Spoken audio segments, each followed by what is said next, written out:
Stay safe then, bro. Taking some of the things here from the Coffee Bean. Oh wait, they're trying to open.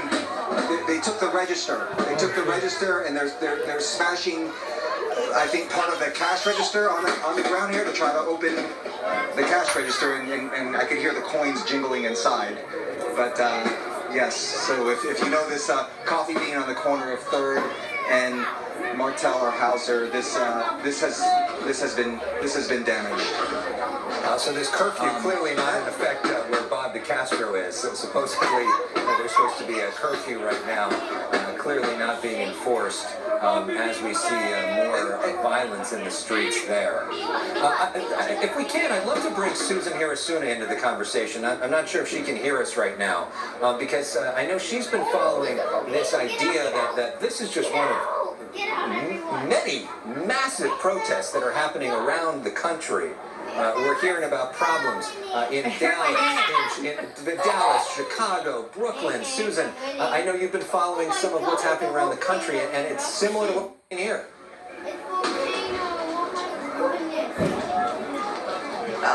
Susan, let us know. Yeah. Let us know when you're ready.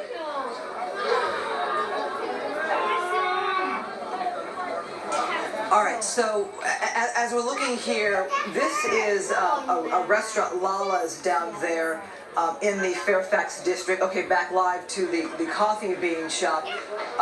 Okay, I'm not sure who this person is, but they seem to be standing there at the door as if guarding the door in some way. And maybe, I think it may be Bob's security. We have some security that's working with our crews to try to keep them safe.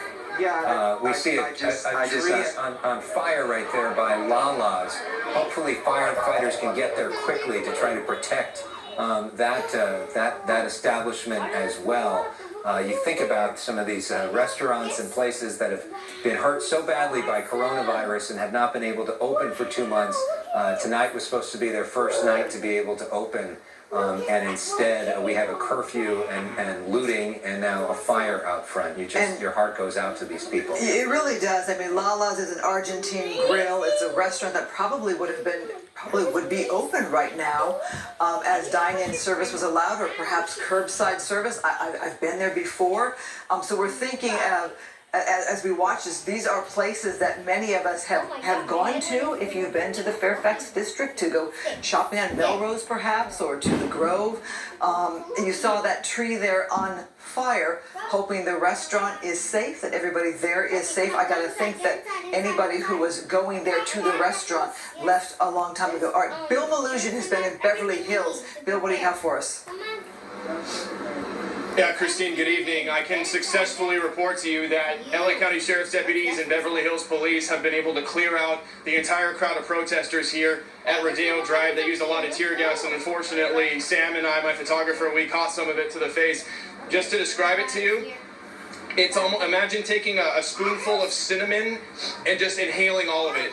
It does not feel good. Your whole face burns, it gets in all your pores, it gets into your eyes, but take a look. They're on the other side of the street right now. They've been able to advance ahead and completely push that crowd out. About a minute ago, they used a ton of tear gas over there to clear everybody out, and then a draft of wind kind of brought it down the street to us here, but it's good news because some order has been restored here. Again, this is Rodeo Drive at Santa Monica Boulevard. This is an area that was being looted earlier, but Sam, if we can pan to the left, they're still stationing here at Beverly Drive and Santa Monica Boulevard, and then those officers and those deputies we showed across the street from us where that crowd was earlier, where those fireworks were going on. That entire area has successfully been cleared out now, so some order finally restored here, at least in Beverly Hills, guys.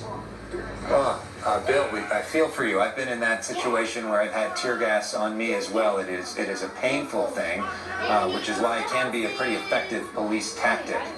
Beverly Hills Police over the years are known as some of the stricter cops out there on everything from parking to enforcement of homelessness to many other things to protect a lot of those very expensive stores that are there. And once again, it appears that Beverly Hills Police have taken some of the most dramatic action that we have not seen as much. Rick Dickert, let's go to you. And that's a very good point, because every single different jurisdiction takes a different role in this, Alex. There are some officers that are more passive and they just want to bring a peaceful end. They don't want to incite. And other officers, other jurisdictions will say, hey, this is our town. This is our community. These are our business owners that have worked, as both you and Christine have said, for years to establish these businesses, just coming back from the COVID-19 crisis, just reopening it, trying to regain some semblance of normalcy. And then this happens. So they want to protect, and that is their job, to protect and to serve. These officers, and I keep mentioning this, and we've seen the horrific scenes, and again, listening to Leo Terrell, because his voice is paramount in all of this. He's a civil rights activist who really tells the story, and I've heard it from when I was a kid journalist back in the early 90s with the Rodney King situation to now. There are the vast majority, we're talking 97, 98+% of officers who are good policing officers who want to take care of us. And that's what they're doing. They are hired. They get their salaries from the city to protect and to serve. And they're going to try to protect those businesses and those business owners. Look at the LAFD arriving on the scene here, who have been assaulted themselves, their lines pulled and burned. They're just trying to put out fires. These are firefighters who want to save your homes, who want to provide CPR for one of your family members who may be in a horrible health situation. And the dichotomy here is so unheartening. And I'm watching this from home and seeing this. This is my city. I was born and raised. I was born in Inglewood in 1968, and I've seen a lot and covered a lot. And this is unlike any other, except for what I saw in 1992 after the Rodney King beating. You know, one thing about law enforcement, Rick, that you mentioned law enforcement officers, is it's been